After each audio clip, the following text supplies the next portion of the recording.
मोहिनी एकादशी का व्रत अत्यंत पवित्र और फलदायी माना जाता है। यह व्रत वैशाख मास के शुक्ल पक्ष की एकादशी को रखा जाता है।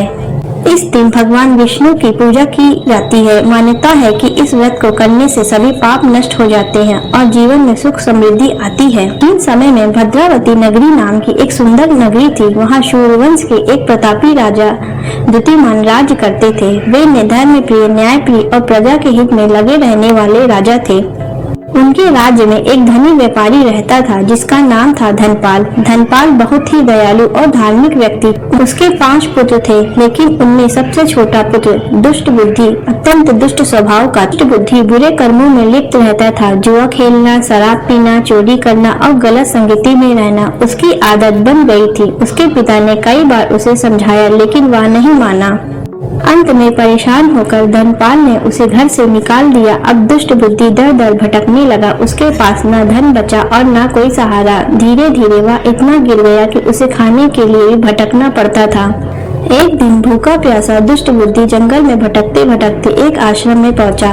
वहां एक महान ऋषि कौंडिन्य तपस्या कर रहे थे। दुष्ट बुद्धि की हालत बहुत खराब थी। वह ऋषि के पास गया और विनम्रता से बोला, हे मुनिवर, मैं अपने पापों से परेशान हूँ। कृपया मुझे कोई उपाय बताइए जिससे मेरे पाप नष्ट हो सके।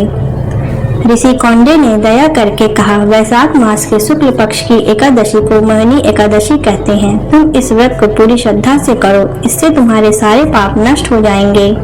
दुष्ट बुद्धि ने पूरे मन से इस व्रत को करने का निश्चय किया। एकादशी के दिन उसने उपवास रखा, भगवान विष्णु की पूजा की और रात भर जागरण किया। उसकी सच्ची भक्ति से भगवान प्रसन्न हुए।